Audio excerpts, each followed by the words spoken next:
Hi, welcome back to Hispanics Speak Out, and I'm here with Attorney Evelyn Figueroa, right? And also Glenda Chauncey, who's been with us before. I want you to give me a real quick, do you believe we should seal the border? Absolutely. Do you believe we should seal the border? Yes. Okay. You're Hispanic, you're not Hispanic? No, not Hispanic. And you're Hispanic? Yes. Okay, that's all I wanted to get over, because the first segment got hot, okay, because I was dealing with two Democrats. I don't know if you're Democrat or not, and I don't know if you're Democrat. You're independent. Well, you know, okay. Because I'm out there and I see a lot of our families that don't have homes, so my perspective is a little bit different. Yeah. All right, let's get into this thing, because we only have about 8 or 9 minutes. Hobby Lobby, and also there was several Supreme Court decisions were made completely against the President Obama and the administration. One of those decisions was the Hobby Lobby case.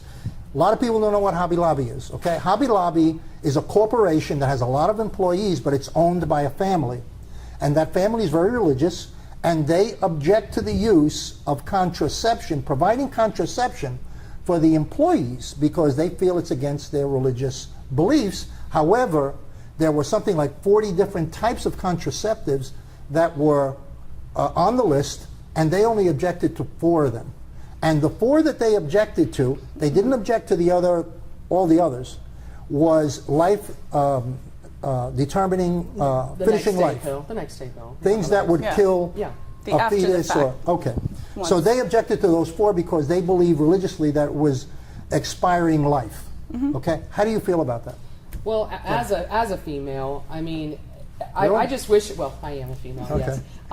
You know, to me, it seems like we're kind of reversing. We're going backwards because, you know, as a woman, I should have a choice. You know, religious or not. You know, I don't. But you do have a. Nobody's preventing you from whatever choice you want. Well, the only thing they're saying is, I have a company. Okay, I'm not going to pay for 4 items that are on that list. But they're not really paying. I mean, they're paying a percentage into your insurance. Whatever it is, they're paying the percentage. Whatever it is, they're objecting to 4. What's wrong with you if you want one of those to go down to the supermarket and buy it for $3? Well, first of all, it's not $3. It's they did a survey. Contraception costs $10 a month out of a supermarket. That's a fact. That's what they said. And 90%, 91% of all women. Let me get to the next one. 91. Sam's or Costco. I mean, come on, Danny. 91% of all women have access to free contraception through organizations like Planned Parenthood. But you also have 91%. Economically, you have to fit in their little perfect bubble too. You can't just walk in and get free things. You do understand? Well, the government gives it to you for free. If I fit in that bubble. So you're objecting to the 4. You're saying that Hobby Lobby has to give the 4? For me, it's even more than this. I mean, we all want to get religion out of politics. I'm not against that. I really am not. I think religion shouldn't have anything to do with politics or government. I don't think government should really be in our houses. Well, separation of church and state. I agree. But the issue is now that I believe is that you're going to see more things come out of this. I think more discrimination is going to come out of it. I truly believe Well, the Supreme Court was... Hillary Clinton went out on the news shows and said, now Walmart's going to do it. But the Supreme Court said, this is just for closely held corporations. And these corporations also had a history of their records, their vision statements, their mission statements, even agreements within the members of the board that they were going to run and make decisions based on their religious tenets. And the decision does mention that these are closely held corporations that did run their business and following a religious tenet. Do you think that this is a war on women? I do not think so. Okay. Do you think it's a war on women? I don't think it's a war on women. Okay. I think it's just a bigger picture. I don't think we're looking at the whole picture. Give me a whole picture of what you're thinking about. For an example, not to complicate it. Well, okay, not to complicate. Let's say Hobby Lobby decides all of a sudden, well, because these women don't follow their religious beliefs. You don't think that could possibly bleed over into their policies and procedures? So now that person I think that the law is always there to supervise that, and the Supreme Court decision, the way it was written, is extremely explicit. And it says, it defines the type of company you have to be. It does not include Walmart, doesn't include General Motors, it doesn't include all of these other corporations.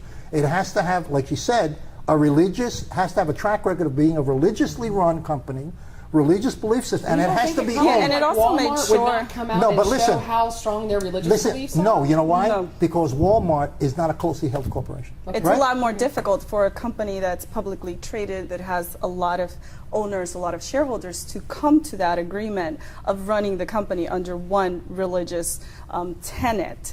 And I don't think that a lot of companies will do that. And another thing is, like you mentioned, it does focus a lot on the fact that it is a small owned, not a small company, because it is a big company, but it is owned by only a family. One of them, I believe, is 5 individuals, the other one 4 individuals. And it's easy for them to agree to run the company from a religious point of view. Hobby Lobby even closes on Sundays because of their religious views. However, companies like Walmart, again, have this a bigger structure in terms of ownership and the way that they run, that it will be a lot more difficult for them to use that. And the decision, I think, was very,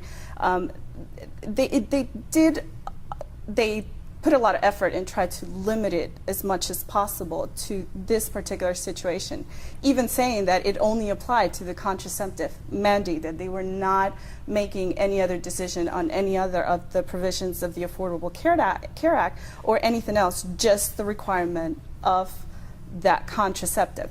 And they don't mention this, but I also am quite curious that how much it influenced that Hobby Lobby was only objecting to 4 types of contraceptives. They still provide their female employees with contraceptives.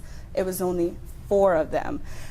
Maybe had Hobby Lobby tried to deny all of them, maybe the decision had been a little bit different. Yeah. But since Hobby Lobby was providing other type of contraceptives to their female employees, you can't really say that they're entirely discriminating against female employees, because they're not closing all of their options. So you don't feel, I mean, I'm looking at something of a bigger picture than this. So you don't feel that as an attorney, and you know that law is set and precedent starts, that these little companies you're talking about or speaking of, that they're not going to look at more things down the road and say, well, they passed it for the contraceptives, now we can do this because it was set as law. I mean, I just see it as a bigger picture. I don't see it just as for contraceptives. I just don't see it that way. As with any law, any case decision, there's always that potential of someone trying to take advantage. But I think the way the Supreme Court handled the decision and the process, the analysis that they took, it might not be that easy for someone to just come now and say, oh, I am because of religious reasons, I can't do X, Y, and Z, although the government wants me to do X, Y, and Z. Obviously, there's just like everything, there might be someone that will try to. But again, the way it was written, I feel that it was very limited, and it did not necessarily open this huge box. Well, it definitely has opened up a huge box, because you've got the Republicans that are but you know what's going on? and Democrats What's going on split. is it's being politicized, because Yes. you have Yes. the midterm elections coming up, That's right. and certain people want to say, you know what, Walmart's going to do it, okay? Because they want to get women voters, have fear that employers are going to eliminate this benefit that they're having. We only have a few seconds left. How come don't get benefits like this? Why is the government discriminating against me? Listen, you don't even want to know the answer to this No, question. wait a I second. think men should take more accountability and really protect themselves. That's Well, what I agree. I think agree. men need So to why shut has the it government down. shut men down? I agree. Why aren't they paying for my stuff? Well, you need do to it. file a lawsuit. Maybe we'll Maybe file a lawsuit. I so what that do you think? can get I'll bet contraceptive You're going to be the care. attorney on We this. can I'm going to do hire you as that. the attorney. Yes. This is Danny Ramos. We'll be right back for another segment. Thank you.